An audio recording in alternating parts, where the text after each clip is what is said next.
Hello and welcome to today's video. Coming to you from a new location. I'm at Lake Wairarapa in the North Island, New Zealand, which is approximately 1 hour's drive north of the city. And I'm sitting in a beautiful, serene place out in nature, which very peaceful. And that will relate to today's topic. Something else that relates to today's topic, I'm wearing my rainbow coloured buff around my neck. I'm effectively channeling a bit of my hippie era outlook. The hippies were known for many things, of course. Some of the things that they probably went to excess with, but that's the way life goes. But they had that underlying words that are associated with them of peace, love, freedom, and these are all things that I talk about ongoingly and actually live. I'm proud to say that I am a hippie gypsy, but I just wanted to emphasize here that I talk a lot about the universal aspect of life and being able to be whatever you want to be. And I'm not just a hippie gypsy, I'm a multitude of things. And I don't want to label myself any one thing or get caught in that contained labeling of myself, which just does not allow for that expansionary view of life. Before I go any further with today's subject, I just wanted to talk a little bit more, just briefly, about what I'm doing and why I might be doing it. As you perhaps are aware now, my spiritual retreat in the Amazon in July 2025 had a profound effect on me. So the retreat itself, we're talking meditations, we're talking yoga, we're talking sound healing, we're talking other learnings, we're talking discussions, and we're talking plant medicines, and we're talking a beautiful setting out in nature. So surrounding myself in a place where there really wasn't any chance for a lot of negativity or darkness to get in. And one of the things that came out of that, amongst many other things, was that effectively their purpose was described as follows. They had a motto of healing the world one heart at a time. And if you do think about that, the chances of healing the whole world by yourself, the big problems are kind of slim, unfortunately. But if you can change the things around you, perhaps you can influence people around you, or just have a positive impact on people. Another saying that comes to mind: for things to change, you have to change. For things to get better, you have to get better. So it's a matter of sorting yourself out in the first instance before you try and expand out from there. So I took that from the retreat and I've brought it back into my life, and that's kind of what I'm hoping to do, is maybe offer that inspiration for people to get on their journey, or on a different path if they need to, and going from where they are into a place where, or a place in life, being in life where they're perhaps experiencing a better life. Okay, I'll get into today's subject, and the subject is peace. So I talked some videos ago about really we need to deal with the big things in life. I mean, we need to deal with the day-to-day stuff, of course we do. You know, today's a Sunday and people are going to work on a Monday, and you know, facing whatever they have to face during their work hours, and dealing with any matters that are around them.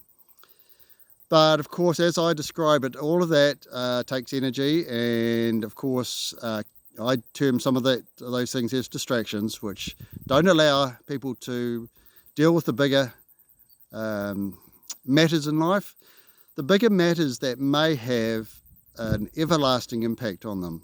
So of course, the basics of life: food, shelter, love, freedom, peace. These are just some of the things that come to mind. I did a video on freedom not so long ago. And from my perspective, and we're talking my current state of being and what I've learned in my life. So again, I'm not suggesting anybody to follow anything specific that I do, but perhaps other than to say that there are some big things to look at in life, And if you can sort those out and perhaps achieve some of these things, you will have access to what I would perhaps personally classify as things such as perpetual love, perpetual freedom, perhaps perpetual peace.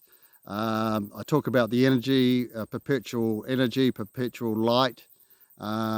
So my experience on my journey and where I've got to is that's where I've reached that state of being, and it's a wonderful place for me to be.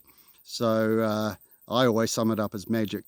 That magic exists, and hopefully people either already know that, or if they don't, perhaps they might just have a thought that it's available.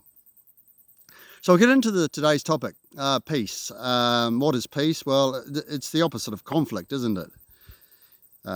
Conflict, whether it be all around you, I don't know, chaos, or people around you, or situations you're in, but it's also inner conflict. And for me personally, because again I'm talking about myself here, my conflict had always been inner conflict. I tried to solve things in my mind just over and over and over again. Perhaps if I keep thinking about something often enough, and a magic solution will come up. But all I was doing really effectively was cluttering up my brain. I was using up a lot of energy. I wasn't looking at it from a bigger perspective or a holistic perspective. Perhaps anger was building up inside of me, or frustration. And in terms of how I used to deal with this inner conflict, I realised on reflection that the way it manifested itself at times, and it was quite rare actually, sort of we're talking long periods of time before this happened, but I would explode. So I sort of termed it that I had a lot of patience, and I had a very long wick, but when the wick burnt out, I exploded. And it wasn't nice to be around. It wasn't anything other than a verbal diatribe coming out at very high volume, and unfortunately the person who was receiving it probably shocked, coming from me. And yeah, I wasn't at peace. I was not at peace inside of myself. And this we're talking decades of that kind of inner conflict. So trying to deal with that, or finding ways to deal with that. And of course then there's the outer conflict. So what we're really talking about, sort of this inner and outer stuff that interacts or has an effect on each other, we're talking about what's known as the Hermetic laws again. I've briefly spoken about those, but they're a very deep subject. And the second Hermetic law of effectively the universe is the law of correspondence. So the law of correspondence is effectively the term as above, so below, as below, so above, as within, so without, as without, so within. So if I've got inner conflict as my main overriding lack of peace, shall we say, that's going to reflect on my day-to-day life in an outward way. And vice versa, if I've got conflict around me, it's going to impact me inside. So how did I, well, effectively work out how to deal with those sorts of things? Well, again, it's a journey. I mean, so many things have come to me. I cannot emphasize enough the things that have influenced me, the nature. So surrounded by a peaceful, blissful state with the lake in the background and birds twittering in the tree. I would suggest sitting here for 8 hours does me a lot more good than any 8 hours that I ever sat in an office during my quite long working career. But again, that's my perspective. So there's just one example. And then surrounding yourself by, well, what I would describe as the people who perhaps are not going to bring me conflict. If I'm surrounded by people who are bringing me conflict, I mean, I have ways of dealing with that. I mean, I can physically move away. So moving from what is a dark situation to a light situation. Perhaps I change my outlook and perspective on how I deal with those conflicts. Talking about sort of this inner conflict, that was a hard one. It was always in my head, and it's really hard to solve things in your head. I would perhaps suggest again for myself that once I could bring things to my heart or into my balanced chakras, my balanced aura, that living from the heart and following your heart will present resolution very quickly. So getting on to where I'm at, I had a lot of inner conflict in my life previously, got on the journey. I've reached a really high state of what I will call higher consciousness. This exists, this magic exists. And the way I term conflict now in terms of coming near me, it doesn't get near me. And I was thinking about this yesterday, that there's obviously all levels of conflict, you know, major, strong conflict coming your way, or powerful darkness. And then there's lesser conflict or lighter darkness, if that makes sense. And I emanate a light. So my aura I'm certain goes out a long way.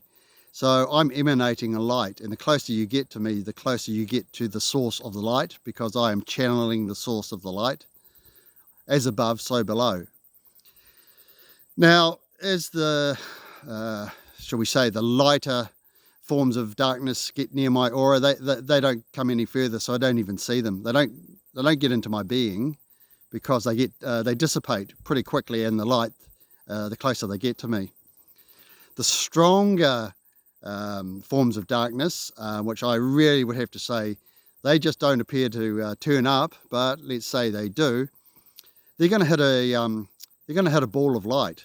That's effectively what I project, and they're going to get a bit of a shock, and they're going to actually be asked to leave pretty quick. I'm not going to let them in.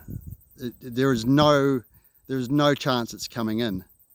That's not to say that I am immune from the strongest form of darkness that may ever turn up, but my belief, and belief is a very important thing, is that it's not coming in. I move away from darkness, as I've discussed many times, and doing all of these things, which again is a very short summary about conflict and how I handle it, in the place that I have chosen to move towards, and the dispelling of the darkness. So this whole guru, I've been my own guru, I've dispelled my darkness. It's peace. If you're not dealing with conflict, the flip side of that is peace. And I was talking to my cousin the other day about the fact I was going to do a video on peace, and it's very interesting. I sort of thought, oh, okay, the universal sort of sign that I can give you for peace is peace. I think that's in the camera, peace. But the flip side of that is probably universally known as a sign of aggression or conflict. So flip side, peace, flip side, conflict. So getting back to polarity, peace and conflict are on the same line or on the same polarity. They're not something that you have to leap this huge gap to get over to the other side to get to peace. It's not like just peace or just conflict. You can move towards it on this polarity, so almost like on a line, and in conjunction with that you can dispel the conflict. You can deal with it at the time, so you're dispelling it, getting away from it. I think I'll sum up peace in a bigger picture here, like this whole healing the world one heart at a time. I talk about a lot about oneness and my experience of oneness, just some amazing insights into oneness. Oneness being I am connected to everything and everybody, and I talked about this recently in a topic, oneness, and I experienced it firsthand many ways, but a very profound way was my November ayahuasca experience, where I realized without a shadow of a doubt that we are all one. And on a person-to-person basis, that means everybody is my brother or sister, and I am their brother. Now, when you get down to that level that you are in those people and they are in you, and when I sign off with Namaste, that basically means the divine in me bows to the divine in you. I'm recognizing my divine in the other person. So I'm saying that in that other person is me. So if I bring conflict to a relationship with my brother or sister, the divine being that I am, and they have part of me in them and I have part of them in me, the person I'm actually having conflict with is partly myself. So when you get to that level of consciousness or oneness, you're not going to harm that person because you would harm yourself. And I'm just going to tie it really quickly into ayahuasca. A lot of my research, and I've read a lot about it and I've experienced it.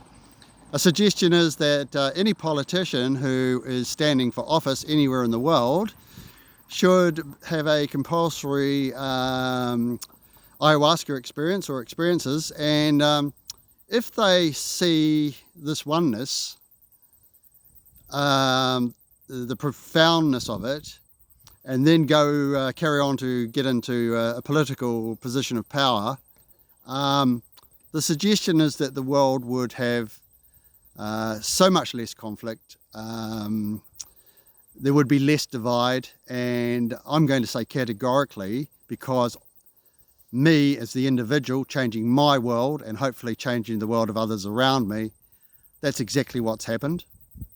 So if that can spread out in some way, which I sort of discussed earlier in the video, then that is the way that peace will appear. Right, I'll leave the video at that for today. Thank you very much for joining me. It's been a pleasure to be able to bring this to you. I'm so happy that I can share this with those who are called to listen to me. I will be making another video, of course, in the next day. And as always, enjoy the journey. We will meet when we should. Namaste.